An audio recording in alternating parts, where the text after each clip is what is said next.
Meanwhile, hi, this is Seb. And this is Marcus. Good morning, good evening, good afternoon, wherever you are. Welcome to another episode of Meanwhile. What are we doing today, Seb? Cassian Andor.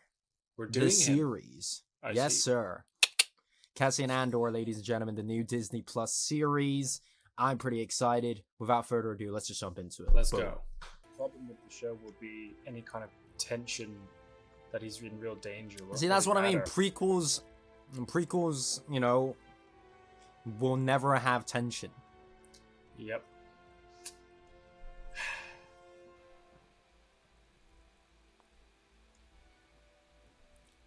Unless this is like somehow he survived. Somehow Palpatine survived. Somehow Andor returned. I think in an interview, the director or the showrunner said there's going to be no fan service, and this is like they're really focusing on like an actual story. And they said like very little CG as well, which is why I'm quite excited for this. We're kind of going to get like a Captain America Winter Soldier kind of thing, which I'm excited for. I mean, it already feels like Blade Runner and less like Star Wars. So yeah, because I am tired of Star Wars. Is that him? My girlfriend's watching with us today, but she's off screen right now. And she fancies this guy a lot, apparently, so. With a beard like that, can't blame you. I just like that right now it doesn't feel like Star Wars. Yeah. Like, it almost feels as if like it just so happens to be in Star Wars, which is cool. Oh, shit. Okay. You know what this kind of feels like? This feels like we're in the world of like Weyland-Yutani or something like that. Yeah. Very. No, for me, it genuinely feels. Yeah, it feels legit like the scrapped opening scene for Blade Runner, where he just straight up kills the replicant. It feels like Dangerous Days. It feels like, you know, gritty. I mean, I have to admit, so far visually, it looks good. Good, man. Andor looks good. Looks better than Obi-Wan. It looks better than Obi-Wan. It looks... I don't know. I think it might actually be on par with Mando so far. It's too early to say. We're like freaking 7 minutes in or some shit. See, like this world feels lived in. Why does this look more expensive than Obi-Wan? I think it's just a testament to when you use more practical effects, more sets, everything looks great, man. I mean, I feel like they're not using the volume as much in this one, like the stage with the projector thing. Yeah. And I feel like in some ways the volume does restrict you as a creator, because well, obviously you can create everything on the volume, like with any background, but again, it's basically just like a big green screen room, no? So there's like a limit to where you can walk, etc., etc. Yeah. So I don't think it'll ever beat like a real set. I mean, nothing ever will, to be fair. I think that's why so many films stand the test of time. I think it's important to use a bit of both, you know? The volume when you really, when you want like a crazy shot or something. Well, I think the Nolan approach to it. Or the original Lord of the Rings approach. Yeah.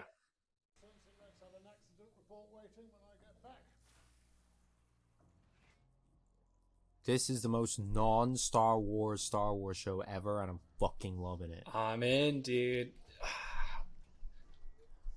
Love me some detective show set in the Star Wars universe. Like, yeah, that's like we need more of this kind of shit. It's new. I think that's what makes Mando such a good show, is that it wasn't a Skywalker story. Well, up until now, apparently. Yeah. But, like, you know, I hope we don't get any Jedi shit. I hope we don't get any... Like, maybe, like, one reference. That's all I need. Yeah. To, like, the ancient Jedi. I'm guessing the sister's either dead, and that's why he has to join the rebels, or she's captured, and that's why he has to join the rebels. I like how, like, in Star Wars, the whole planet dresses in the same colors. It's a bit crazy, right? Like, it's like, right, guys, everyone in the city needs to wear green. Okay. You have to, at any given time, wear one different shade of green.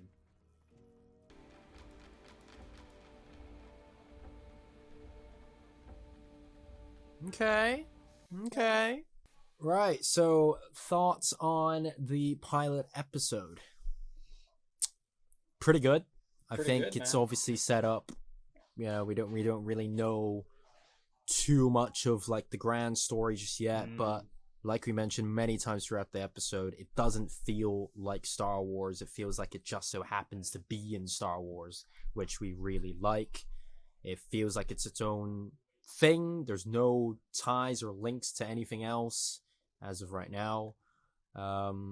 Visually looks incredible. Music, like you said, is incredible. I'm really pumped. I'm really excited for this. What about you? I agree, man. I think the word for it for me is refreshing. This is really refreshing for Star Wars. And it Facts. almost sounds odd saying like this doesn't feel like it's in Star Wars, but that's the one thing I needed. Because if there's one thing that Disney / Star Wars have been doing recently is they've been doing way too much fan service. For sure. At the sacrifice of like plot and story. For sure. So I'm really excited to see something that's set in the world of Star Wars, but feels different. And it looks well done. You're right. The music was really intriguing. I'm in, dude. I'm excited for the next few episodes. Boom. Moving on. Let's go. I think this is a really cool title sequence. Hell yeah. Beautifully done. So simple and Dude, the theme is good. sick. It's so yeah, different. the theme is sick as well. Yeah, the music is good. I think it was done by Nicholas Britell, who did like Secession. Even a rat. Yeah, it looks like a snitch. He does look like a snitch. Oh, Is that Aunt Petunia? God. It is. She's got Oh old. my god. Harry Potter. Is that Skarsgård? Yes. I recognize that fucking sexy voice anywhere. He He's does such have a a good distinct voice. voice, man. I wonder what Such his an character underrated is. actor, honestly. Oh yeah, he's sick. This all looks so good. He always plays characters that are like, you really can't tell if they have like nefarious intent. I think that's just his look. Like he Yeah. always looks like he's like, you know, Great. potentially evil. This guy's my favorite character so far.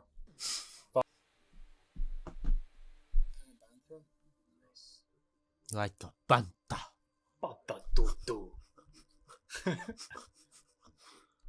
You think Republic or Droid?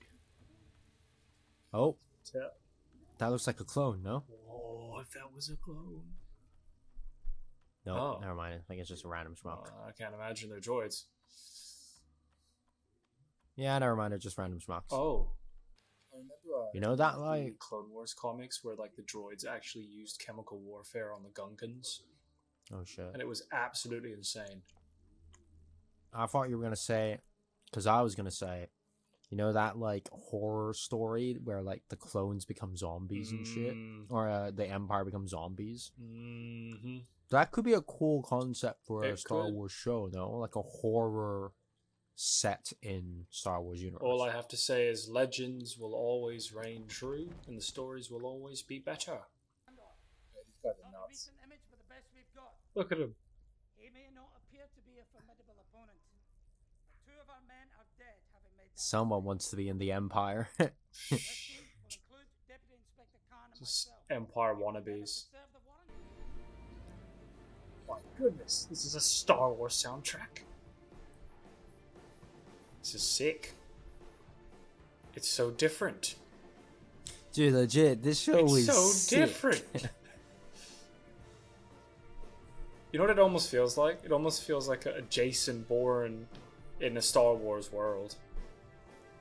Right now, I'd say I'm feeling more still kind of Blade Runner in Star Wars, and I'm all for that shit. I'm digging it, dude. I'm really enjoying this. The only Same. thing is I don't understand why these security guards are so diehard. I guess we'll see. Yeah, I mean, want to know. I yeah, want to I guess maybe maybe you're right. Maybe they had like some past trauma. Well, the main guy maybe had trauma in the Clone Wars or something. Possible. It's a bit young. I mean, He's he a looks bit about what, like young. 30. So would he have served in the Clone Wars? I don't know. Maybe something bad happened. You know, when he was a kid or something. Yeah, I he's don't know. probably got some kind of like childhood trauma. He's trying Yeah. to like live past, or he's just trying Really too wants to hard. be in the Empire. Yeah, all of them seem like Empire dudes. To be fair. Empire wannabes. Yeah. Yeah. Well, Guess we'll see. I guess we'll find Next out one. in the next episode. A Star Wars story.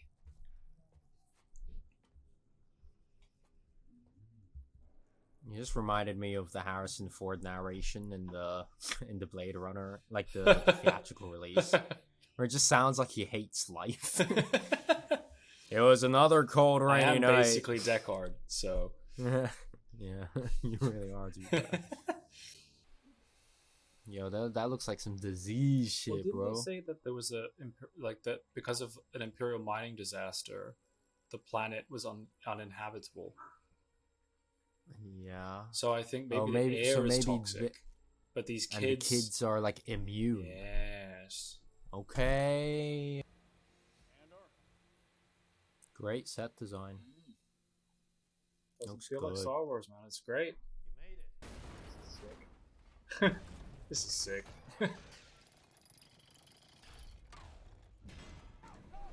That's sick. Yeah, this is like a well shot scene. Like it looks good. Tension's good. Again, we know Cassian won't die, Yeah. so He can still get severely injured, though. Yeah, mate. lol. That's what you get. Ah, what an idiot. He's such an idiot. He caused all this. Now he dead. And what for? What did you achieve, mate? Yep. Idiot. Nothing.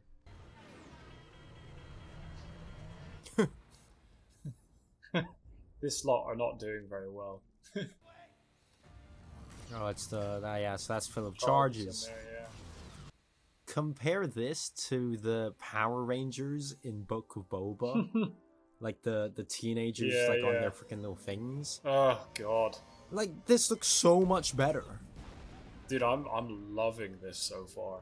Yeah, this show's sick. Lol, and this wasn't even the Empire. Imagine if the real Empire rolled through. Well, I mean, no one would have been shot because they all have stormtrooper aim. Wow, yo, this show looks Sick. so good. Oh my god. Dude, they put money into this, or just more effort and time. This is actually blowing my mind at how good this show looks, how good this show feels, how you know the new and refreshing this is. Like it makes Obi-Wan Kenobi feel lazy now. Like it feels like they put zero effort Yep. into it. And Book of Boba as well. Like Mando, you know, it's still their best property as of yet, but this, oof, it's giving it a good run for its money. And we're only 3 episodes in. Waking up and you're just in space all of a sudden. He's like, oh. Okay. That's sick. Damn. Alright, so that was the first 3 episodes of Andor, the new Disney Plus series. First thoughts, Marcus. Man, I loved it. I'm really enthused by what I just watched. I thought the music was great, the acting was great. I thought there were like really great scenes of like the battle scene in particular was really impressive. I mean, if you just watch like us react to it, it felt like a really 3D battle scene. Like there was a lot happening. There was like a great use of the environment. Yeah. I think the show is one of the best looking like Disney properties I've seen in a long time, and I do mean like outside of Star Wars. I just mean Disney in general. The set design, the it looks so much better than Obi-Wan. It looks real. It looks lived in. It doesn't feel like a green screen or or like the volume or etc. etc. It looks good. Yeah, so I agree. But sorry to interrupt. Carry on. No. I mean that's that's kind of all. I'm like genuinely like so happy. Mm. Like it's restored my faith a little bit into the Star Wars IP. And I I think feel like we've talked a lot about like how visually this is definitely the best freaking Star Wars show for sure. Audio, the music as well. Well, okay, what about your thoughts plot wise? I think the plot's interesting because it's, obviously Andor is from the Rogue One film, and I didn't really care for him too much in the film. Like, I love Rogue One as a film; it's great, but I cared obviously more about the other characters like Jyn or so. But I find it really intriguing to see now because it's been a few years since Rogue One's been out.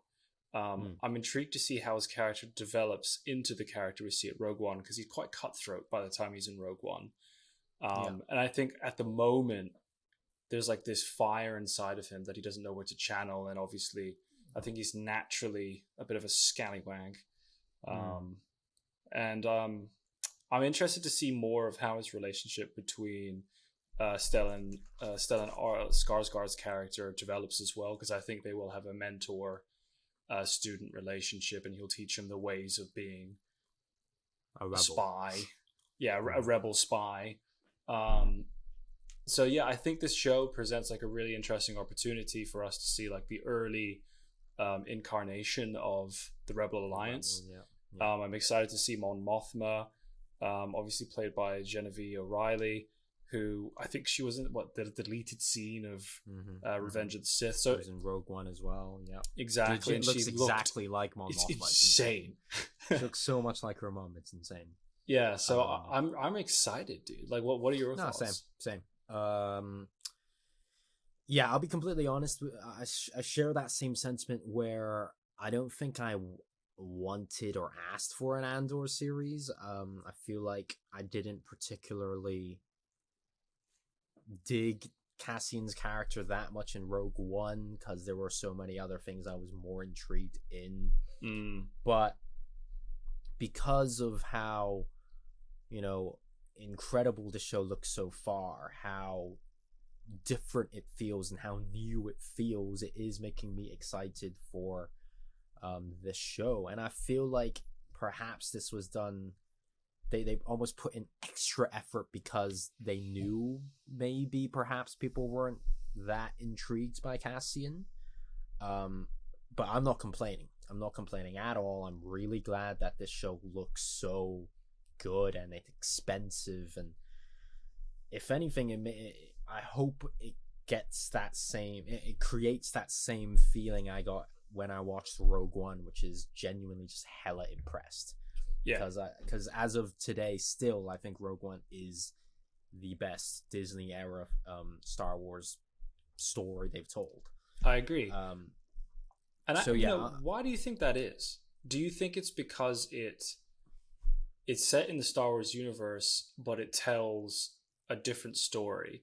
It's not kind of leaning on, yes, we need Jedi, yes, we need the Force, although the Force is mentioned in Rogue One. But I think I feel like, I see what you're saying for sure. I feel like with Rogue One, I liked it simply because it felt and looked different to the main Star Wars trilogies and stuff, and at the time at least, because I feel, I don't know, there's something about how it's filmed and cinematically, and how this, like you said, like the subject matter and the characters just felt new and different, and yet still familiar. And obviously they bring in Darth Vader at the end, fucking amazing. Tarkin's there, so there's still familiar beats, but it's still very much new. Yeah, and I think right now it's basically the same thing where it does feel different and new, which you could argue was the same feeling we got when we watched Mando for the first time. So I'm definitely excited. Plot wise, I think we're still getting there, right? It's 3 episodes in. Yeah. Still don't really know what's going on, other than we're getting flashbacks of Cassian as a kid, modern day Cassian probably about to join the Rebel Alliance, like you said. There's the 2 anal freaking wannabe Empire guys. I really want to know what they're, why are they so why is the main guy at least so anal about this shit? Like he's insane. Yeah. They're like it feels like such a small thing, and they're making it seem like it's a freaking war. Yeah, but I think in my personal opinion, I think this at least his like corpo security guys. I reckon they're all ex like Clone Wars veterans. Probably. Because they all act like it. Like there's no way corpo security go through training that rigorous where they're like, right, we're gonna learn about flanking and etc. You know, the main guy doesn't seem that old though. Like I he don't seems think on the younger side. Well, I think at the end it showed that he wasn't ready for the consequences that he's kind of evoked. Because the rest of them, I think you could kind of, I don't know, I kind of felt like they'd kind of been here before. The sergeant for sure. Yeah. Feels like a, but like a the actual corpo was just like, what just happened? Like what just happened? But also, what have I done? Yeah, I've led this, all these men to their deaths. But I'm interested to see. Hopefully, in the next episode, he goes back and he's going to get the bollocking of his life. He'll probably get dismissed, and then I feel like he'll join the Empire. Maybe, yeah. Because I feel like they wouldn't have set us up with this character or introduced. Yeah, that's him, what I mean by like we're still setting things up. We're still exactly just got out of focus there. 1 sec. Boop, boop. Yeah, I feel like everything's still in that setup phase. We're still unsure of everyone's motivations yet. So I'm definitely intrigued, and I think so far they've knocked it out the park. Great pilot, great premiere. Everything looks good. Acting's good. Music's good. Editing's good. Visual effects are good. Like, they blew me away. This is like everything. I had no expectations. I came in. Yeah. I watched this. I loved it. Especially loved, like, again, Nicholas Bertel soundtrack. Refreshing. I think refreshing is the best word for me overall for the show. 100%. Like, it didn't sound like a Star Wars soundtrack, and I'm in. Yeah. It doesn't look like weird, it. And it doesn't feel like rock drums at the end of that episode, which was bizarre, but it worked. But yeah, that's pretty much our thoughts on the first 3 episodes of Cassian Andor. Please let us know in the comments below what you guys think. Are you in? Are you interested? Do you care about this show? Let us know. Marcus, do the outro.